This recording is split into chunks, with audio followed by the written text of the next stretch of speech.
네, 안녕하세요. 오늘은 한국어를 공부하고 있는 일본인들의 특징 17개를 말하겠습니다. 첫 번째, 이런과 어린을 읽기 틀릴 때가 있다입니다. 이렇게 언뜻 보기에 모습이 비슷한 말이 있잖아요. 이럴 때 저는 틀려서 틀린 단어로 읽어버릴 때가 있습니다. 두 번째, 일본인들은 이응 받침과 미응 받침을 구별하기 어렵습니다. 왜냐면 일본어는 이응 받침과 미응 받침의 구별에 해당하는 발음 규칙이 없기 때문입니다. 그리고 피곤하면 항상은 이응 받침과 미응 받침을 정확히 구별하고 쓸 수가 있는데 피곤하면 이응 받침으로 써야 하는 데에서 미응 받침으로 써버리거나 미응 받침으로 써야 하는 데에서 거기를 미응 받침으로 써버릴 때가 있습니다. 세 번째, 일본인들은 이응 받침과 미응 받침에 구별하기 어렵습니다. 그렇기 때문에 일본인들이 한국어에 이응 받침과 미응 받침이 포함된 단어를 들을 때 틀려서 들어버릴 때가 있습니다. 예를 들어 정부와 전부가 있잖아요. 그것도 제가 스스로 전부, 정부를 말할 때는 어느 정도는 괜찮을 것 같은데 들을 때는 전부와 정부의 구별을 하는 게 어렵습니다. 그러니까 지금 전부라고 했냐고 정부라고 발음했냐고 다시 물을 때가 있습니다. 네 번째, 모은, 오를 어로 써버릴 때가 있습니다. 두 번째 때에 이응 받침과 미응 받침을 헷갈려서 이응 받침으로 써야 하는 데에서 미응 받침으로 써야 하는 데에서 이응 받침으로 써버릴 때가 있다고 말했는데 이것과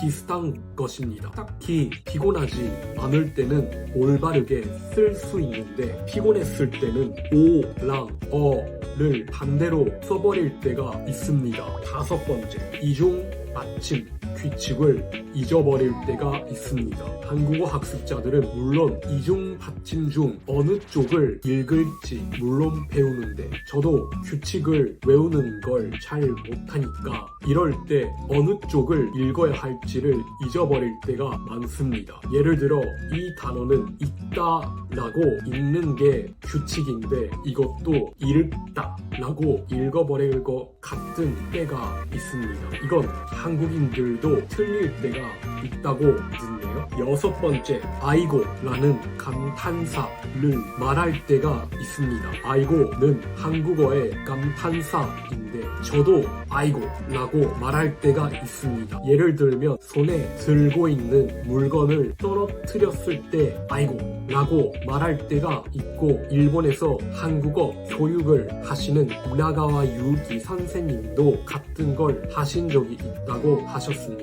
일곱 번째, 한국어 능력 시험에 펜을 전리품으로 한다입니다. 이 채널의 다른 영상에서도 말한 것 같은데 저도 지금 가지고 있고 여기에 한국어 능력 시험이라고 쓰여 있습니다. 이 펜은 X 트위터에서 많이 올리는 사람들이 있습니다. 이 펜과 같이 트위터에 사진을 올리면 한국어 능력 시험을 봤다는 증거가 됩니다. 너무 멋있어요. 뒤에는 Made in Korea 쓰여 있어요. 여덟 번째, 역에서 안내 방송을 일본어로 들을 때 머릿속에서 자연스럽게 스스로 한국어로 번역한다입니다. 이건 다른 사람에게 말할 수 있는 특징은 말할 수 있을지는 모르겠지만 적어도 저는 일본어와 한국어는 문법이 비슷해요. 그렇기 때문에 문법 시스템이 비슷하면 비슷할수록 번역을 많이 하게 됩니다. 그리고 한국어에는 한자어가 있는데 일본어에도 한자어에 매우 가까운 개념이 있기 때문에 그래야 일본어에서 한국어로 번역할 때가 많습니다. 아홉 번째, 이 사진을 보시다시피 일본의 이 기호 같은 걸 보고 한글에 오를 떠올리는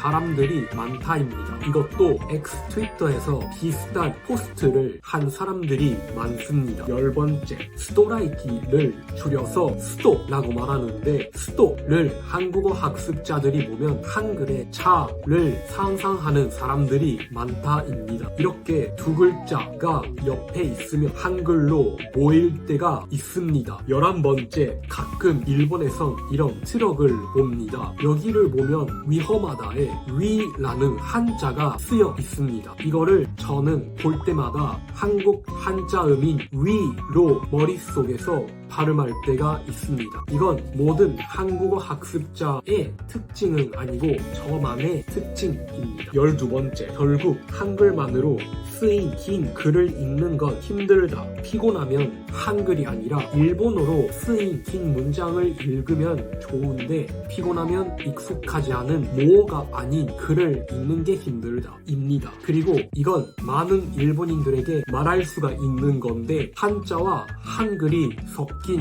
국한문 혼용체가 더 읽기 쉬워요. 그렇기 때문에 한자 문학원 사람들에게 대해 논의를 많이 하는 건데 한글 전용문, 그러니까 한글만으로 쓰인 글보다 한자와 한글이 섞인 글이 더 읽기 쉬워집니다. 13번째, 한국어를 공부하고 있는 일본인들은 영어 실력도 일본 평균보다 높다입니다. 한국어라는 외국어를 공부하는 사람들은 새로운 언어, 습득 능력도 높으니까 영어도 다른 일본인보다 더 습득하기 쉬워집니다. 14번째, 일본어는 띄어쓰기를 하지 않는 언어입니다. 그런데 한국어를 공부하는 일본인들은 일본어를 쓸 때도 일본어로 띄어쓰기를 해버릴 때가 있다입니다. 이건 다른 사람에게는 없는 것 같은데 적어도 저는 한국어를 긴 시간 하면 일어날 수가 있을 때가 있습니다. 그리고 그 띄어쓰기로 쓴 일본어를 누군가에게 모이거나 제출했을 때도 아마 상대방은 이상하다,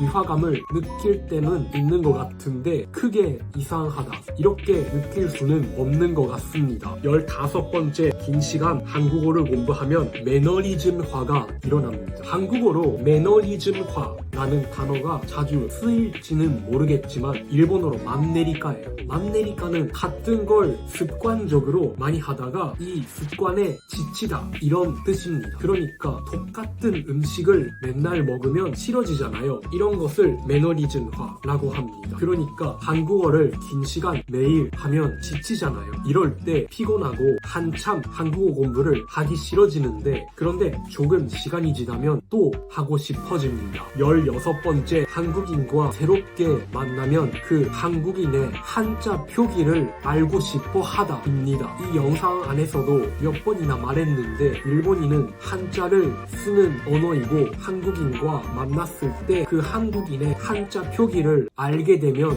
이름도 외우기 쉬워집니다. 그래서 저도 위키백과에서 한국인 유명한 사람을 알아볼 때 한자 표기도 꼭 알아보도록 하고 있습니다. 17번째, 한국어 공부는 매일 하면 피곤해지는데 오히려 정신을 안정시킬 수도 있다입니다. 그리고 어떤 날에 한국어를 제대로 어느 정도 긴 시간 한국어를 공부하면 그 날은 잘 잘 수 있다입니다. 그럼 오늘은 여기까지입니다. 마지막까지 봐주셔서 감사합니다. 이성현이었습니다. 안녕히 계세요.